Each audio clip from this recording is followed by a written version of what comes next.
بسم اللہ الرحمن الرحیم۔ السلام علیکم ورحمۃ اللہ وبرکاتہ۔ مرنے کے بعد روح کیسے تڑپتی رہتی ہے؟ رسول اللہ صلی اللہ علیہ وآلہ وسلم نے فرمایا، میت پر سب سے زیادہ سخت حالت۔ بسم اللہ الرحمن الرحیم۔ انسان اپنی زندگی میں بہت سے کام محض اپنی لذت یا خواہش کو پورا کرنے کے لیے کرتا ہے، جس کی وجہ سے یا تو اس کا پیسہ برباد ہوتا ہے یا صحت برباد ہوتی ہے۔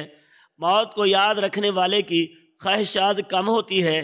اسی کے بارے میں نبی اکرم صلی اللہ علیہ وآلہ وسلم نے فرمایا، لذتوں کو ختم کرنے والی موت کو کثرت سے یاد رکھو۔ بارگاہ رسالت میں عرض کی گئی، کون سا مومن زیادہ عقل مند ہے؟ ارشاد فرمایا، موت کو کثرت سے یاد کرنے اور موت کے بعد کے لیے اچھی تیاری کرنے والے، یہی لوگ سمجھدار ہیں۔ ابن ماجہ۔ ہر شخص کی جتنی زندگی مقرر ہے اس میں نہ زیادتی ہو سکتی ہے نہ کمی۔ جب زندگی کا وقت پورا ہو جاتا ہے اس وقت حضرت اسرائیل علیہ السلام روح قبض کرنے کے لیے آتے ہیں، اور اس شخص کے دائیں بائیں جہاں تک نگاہ کام کرتی ہے فرشتے دکھائی دیتے ہیں۔ مسلمان کے آس پاس رحمت کے فرشتے ہوتے ہیں، اور کافر کے دائیں بائیں عذاب کے۔ اس وقت ہر شخص پر اسلام کی حقانیت آفتاب سے زیادہ روشن ہو جاتی ہے، مگر اس وقت کا ایمان معتبر نہیں، اس لیے کہ حکم ایمان بالغیب کا ہے، اور اب غیب نہیں رہا بلکہ یہ چیزیں مشاہدہ ہو گئی ہیں۔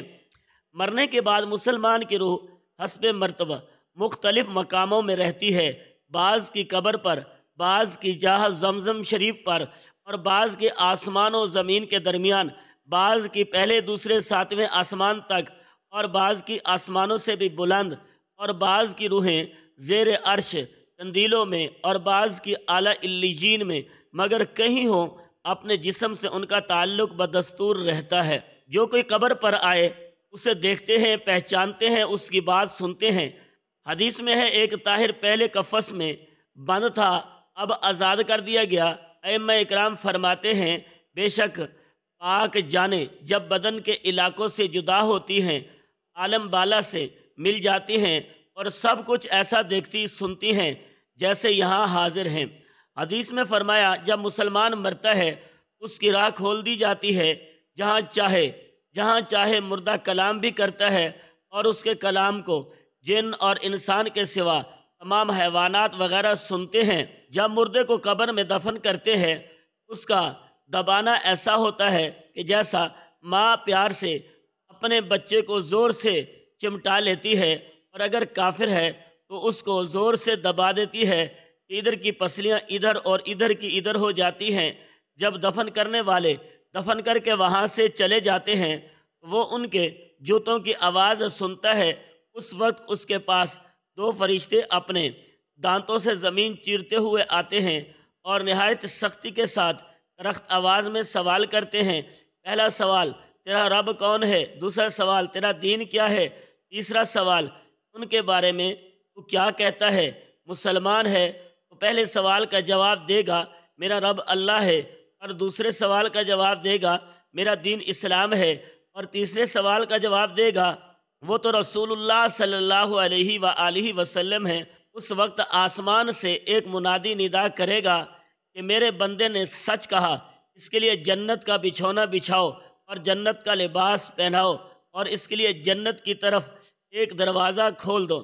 جنت کے نسیم اور خوشبو اس کے آس پاس آتی رہیں گی، اور جہاں تک نگاہ پھیلے گی وہاں تک اس کی قبر کشادہ کر دی جائے گی، اور اس سے کہا جائے گا کہ تو سو جا۔ پہلے اس کے بائیں ہاتھ کی طرف جہنم کی کھڑکی کھلے گی جس سے جلن اور گرم ہوا اور سخت بدبو آئے گی، پھر بند کر دیں گے۔ اس کے بعد داہنی طرف سے جنت کی کھڑکی کھلے گی، اور اس سے کہا جائے گا، اگر تو ان سوالوں کے صحیح جواب نہ دیتا تو تیرے واسطے وہ تھی اور اب یہ ہے، تاکہ وہ اپنے رب کی نعمت کی قدر جانے۔ ایسی بلاء عظیم سے بچا کر کیسی نعمت عظمیٰ عطا فرمائی۔ اگر مردہ منکر ہے تو سب سوالوں کے جواب میں یہ کہے گا، افسوس، مجھے تو کچھ معلوم نہیں، میں لوگوں کو کہتے سنتا تھا، خود بھی کہتا تھا۔ اس وقت ایک پکارنے والا آسمان سے پکارے گا کہ یہ جھوٹا ہے، اس کے لیے آگ کا بچھونا بچھا دو اور آگ کا لباس پہنا دو، اور جہنم کی طرف ایک دروازہ کھول دو۔ اس کی گرمی اور لپیٹ اس کو پہنچے گی، اور اس پر عذاب دینے کے لیے 2 فرشتے مقرر ہوں گے جو اندھے اور بہرے ہوں گے۔ ان کے ساتھ لوہے کا گرز ہوگا کہ پہاڑ اگر مارا جائے تو خاک ہو جائے، اس ہتھوڑے سے اس کو مارتے رہیں گے۔ سانپ اور بچھو اسے عذاب پہنچاتے رہیں گے۔ اعمال اپنی مناسب شکل پر مشکل ہو کر کتا یا بھیڑیا یا اور شکل کے بن کر اس کو عذاب پہنچائیں گے، اور نیکوں کے اعمال حسنہ مقبول اور محبوب صورت پر مشتمل ہو کر اس کو سکون دیں گے۔ نبی اکرم صلی اللہ علیہ وآلہ وسلم نے فرمایا، موت کو کثرت سے یاد کیا کرو، کیونکہ وہ گناہوں کو ذیل کرتی ہے اور دنیا سے بے رغبتی پیدا کرتی ہے۔ سیدنا حسن بصری رحمۃ اللہ علیہ فرماتے ہیں، جس نے موت کی یاد دل میں بسائی تو دنیا کی ساری مصیبتیں اس پر آسان ہو جائیں گی۔ ایک خاتون نے ام المؤمنین حضرت عائشہ صدیقہ رضی اللہ تعالیٰ عنہ کی بارگاہ میں دل کی سختی کی شکایت کی تو آپ نے فرمایا، موت کو کثرت سے یاد کرو، تمہارا دل نرم ہو جائے گا۔ ناظرین، حضور صلی اللہ علیہ وآلہ وسلم نے فرمایا، موت کے بعد روح کیسے پکارتی ہے؟ میت کو سب سے زیادہ درد کب ہوتا ہے؟ مرنے کے بعد کا منظر کیسا ہوتا ہے؟ جانیے اس ویڈیو میں۔ حضرت زید رضی اللہ تعالیٰ عنہ سے روایت ہے کہ نبی کریم صلی اللہ علیہ وآلہ وسلم نے فرمایا، میت پر سب سے زیادہ سخت حالت اس وقت ہوتی ہے جب کہ غسل دینے والا اس کو نہلانے کے لیے آتا ہے، اس کی انگلی سے انگوٹھی اتارتا ہے، جسم سے لباس اتارتا ہے، سر سے عمامہ جدا کرتا ہے، اس کی روح بے چین ہو کر فریاد کرتی ہے، جس کی آواز جن و انسان کے سوا سب سنتے ہیں، اور کہتی ہے، اے نہلانے والے، تجھ کو خدا کی قسم میرے کپڑے بہت نرمی سے اتارو، کیونکہ ملک الموت کے پنجے کی تکلیف سے مجھے پوری طور پر ابھی آرام نہیں ملا۔ پھر جب اس کو تختے پر لٹا کر اس پر پانی ڈالا جاتا ہے تو روح چلاتی ہے، اے نہلانے والے، خدا کے واسطے میرے جسم کو قوت سے ہاتھ نہ لگا، وہ جان کنی کی سختی سے زخمی اور چور و چور ہو رہا ہے۔ پھر جب نہلا کر اس کو کفناتے ہیں اور پاؤں کی طرف سے باندھتے ہیں تو روح کہتی ہے، اے غسل دینے والے، خدا کے لیے ابھی سر کی طرف سے میرے کفن کو میرے گرا نہ لگانا، تاکہ میری بیوی، بچے اور تمام رشتہ دار دنیا میں آخری بار میری صورت دیکھ لیں، کیونکہ آج میں ان سے بچھڑ رہا ہوں اور اب قیامت تک یہ میری صورت نہیں دیکھیں گے۔ پھر جب اس کا جنازہ تیار کر کے گھر سے باہر نکالا جاتا ہے تو روح پکارتی ہے، اے جنازہ اٹھانے والو، خدا کے واسطے ابھی جلدی نہ کرنا، تاکہ میں اپنے بال بچوں اور عزیز و اقارب سے رخصت ہو لوں۔ اے جنازہ اٹھانے والو، میں اپنی اولاد کو آد یتیم اور بیوی کو بیوہ چھوڑے جاتا ہوں، خدا کے لیے میرے بعد ان کو تکلیف نہ دینا۔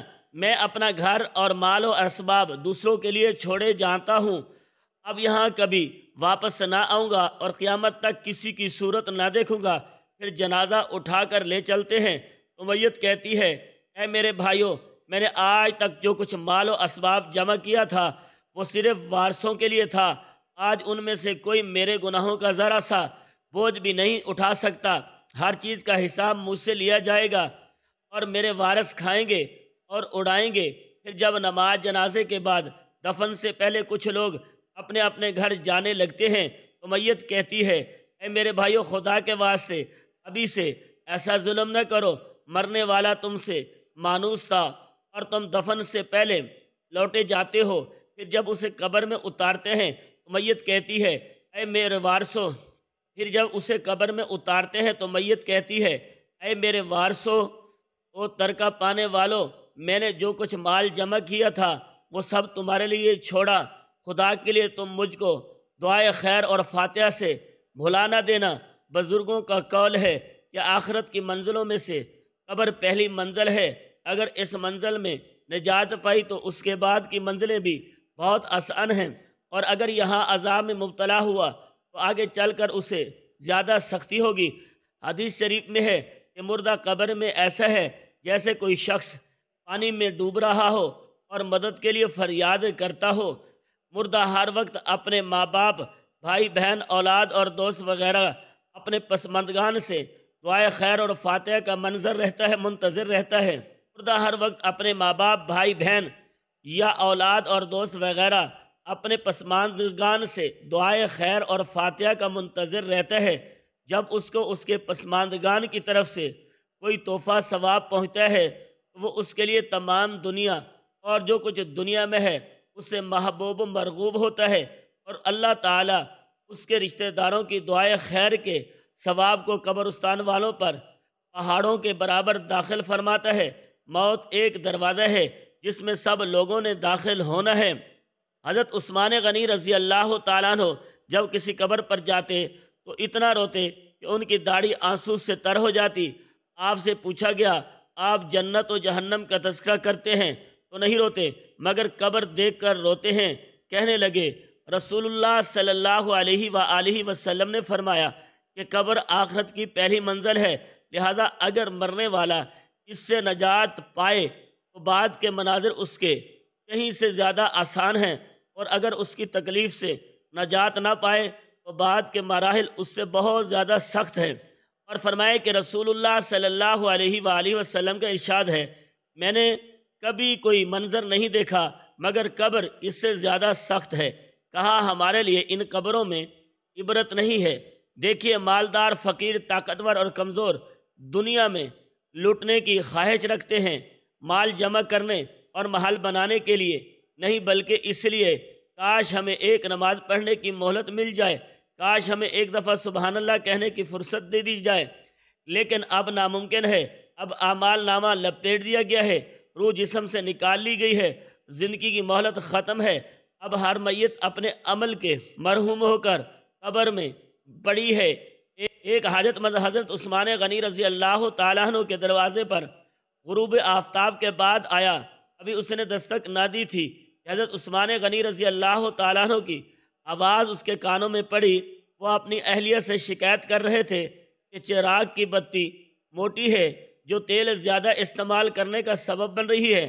حاجت مند نے جو سنا وہ سوچتا رہ گیا کہ وہ ایسے شخص سے حاجت پوری کرنے کی کیا توقع کرے جو تیل کے معمولی سے زیادہ خرچ پر اپنی بیوی کو سرزنش کر رہا ہے۔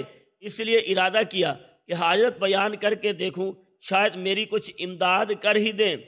دستک دی، سن کر حضرت عثمان غنی رضی اللہ تعالیٰ عنہ باہر آئے۔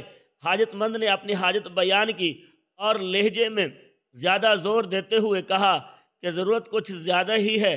حضرت عثمان غنی رضی اللہ تعالیٰ عنہ نے اس شخص کا ہاتھ تھاما، بستی سے باہر لے گئے جہاں آپ کا سامان تجارت بڑی تعداد میں رکھا ہوا تھا۔ فرمایا، یہ سب تیری نظر ہے، کیا اس سے تمہاری ضرورت پوری ہو جائے گی؟ وہ شخص حیران ہکا بکا دیکھتا رہ گیا۔ چنانچہ اس نے عرض کیا، حضرت یہ سب کچھ میری ضرورت سے زیادہ ہے۔ امیر المؤمنین حضرت عثمان غنی رضی اللہ تعالیٰ عنہ نے فرمایا، مجھے خوشی ہے یہ تمہاری ضرورت سے کم نہیں۔